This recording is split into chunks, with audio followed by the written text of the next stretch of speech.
everyone, welcome to my world. Today we are taking a tour of our inside cabin on the NCL Breakaway. I wanted to share with you how 3 adults spent 8 days in this small family room.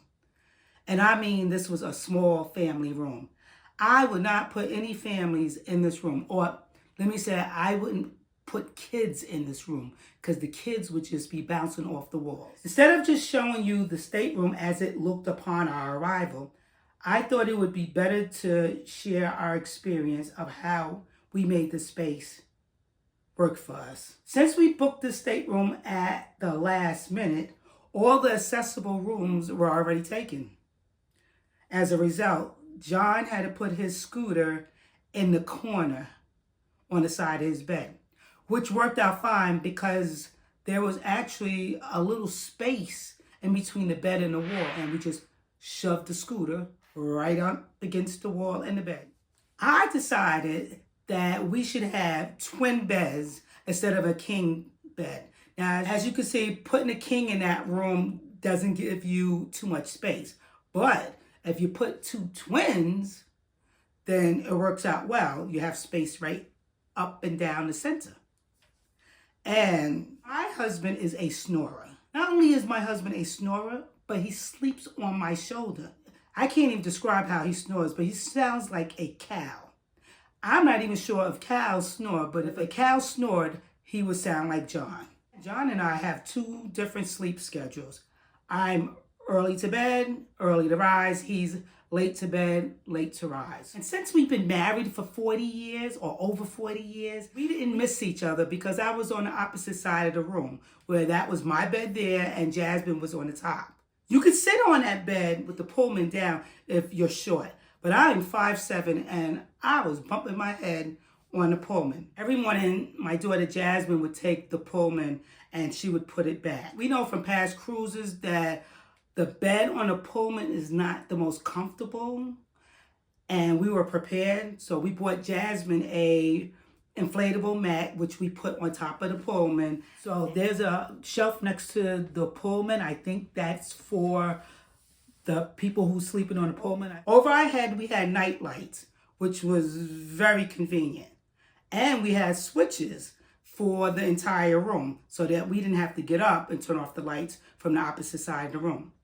The only thing that was strange about the setup was there wasn't any USB outlets.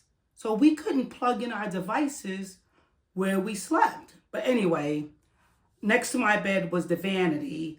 And there was a storage cube there that you could just put stuff in.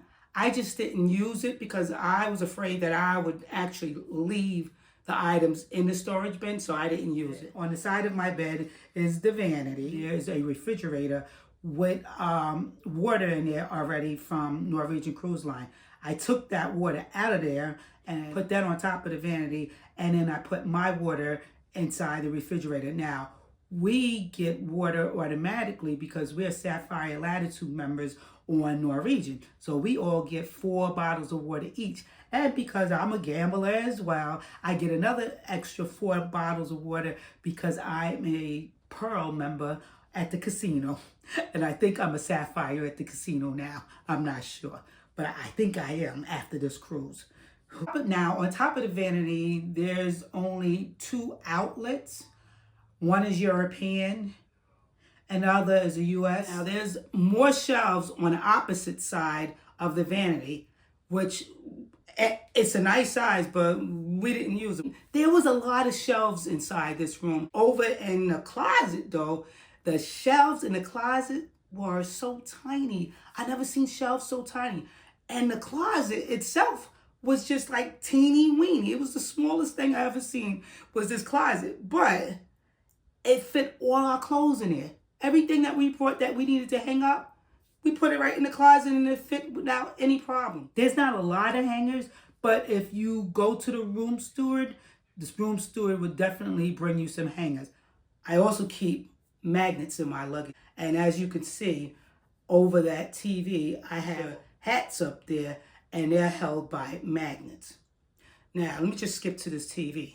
When are they going to update the channels? Now, I know we don't go on cruises to watch TV. But when I'm ready to go to sleep, I like to watch a movie, and the channels are so limited, and it'll just be the same thing on over and over again. Anyway, so on the side of the vanity, I actually put up a over-the-door organizer that I purchased from Amazon for $25. And I attached it with my heavy-duty magnets. I put 2 magnets in each bin, and then I added 4 magnets on the top. And it held nicely. I put clothes that I didn't need to iron, underclothes, underwear, socks, leggings, undershirts. It helps with space. There's 3 of us inside this small room that actually has a lot of shelving, but I just rather use the organizer for my clothes. Bathroom is average. The shower has a glass door, no plastic curtains sticking on you. Yuck. There's plenty of room for toiletries. There's an outlet that my husband used for his tablet instead of for a razor. And there's more shelves that we didn't use and a trash bin. So let me just say this about this small room. This may have been a small room, and I tell you, it was a small room, but it was quite comfortable. We didn't feel like we was on top of each other. We just used the room to sleep and take showers and relax from time to time. I like indoor staterooms because I can sleep very well in them. The room was next to an elevator, and there was no noise. It was as if I was in a hotel because I didn't feel any rocking of the ship, and I have very bad motion sickness. Very, very bad. But I was fine. That was mid-forward in the wintertime, and I didn't feel any movement. Now, my husband, on the other hand, he didn't really like being inside an inside cabin, but he deals with it because it was complimentary. And when things are complimentary, you accept it for what it is. We could have upgraded, but I didn't want to upgrade. I wanted to be in an inside cabin because it was wintertime, and I didn't need a balcony because I wasn't going to use it. John, on the other hand, doesn't feel the same way I do. He doesn't care. Any time of the season, he wants a balcony, and he's going to use it. And he's going to get his wish because in a couple of months, we are going on the Star Princess for a couple of weeks, and that is complimentary, and it's a balcony. So he'll get his wish. I have one complaint. Every night, we would come to our room, and there would be dishes on the outside of our room. I've never seen anything like this before. Dishes just lined up. And I said, John, what the hell is going on? Why is there dishes outside of our room? And he couldn't figure out. We couldn't figure out why these dishes was on the outside of our room. So the first night when we encountered this, we called guest services. And guests said, oh, we'll clean it up. And that was that. And the next day, it was cleaned up.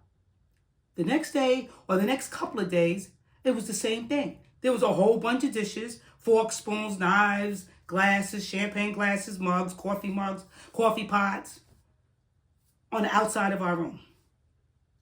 And I said, this is ridiculous. I think our neighbors is doing this to us. And then I looked up at the door, and I happened to read the door that was on the opposite side of our room at an angle. And the door said, pantry. The door said pantry. I said, oh, wait a minute. Our neighbors are not putting dishes on the outside of the door. Those are the dishes probably from the staff. And instead of them putting it in the pantry, they're putting the dishes on the floor. Now, that's just not even a good look for any of the guests. Why would you have all these dishes on the outside of the door? And I complained, and they never said anything about, oh, Miss Graham, the reason why we did this is ... That was like the craziest situation with those dishes. But anyway, I thank you so very much for being a part of my world for today. And please like, subscribe, and share, and I'll see y'all soon. Bye-bye.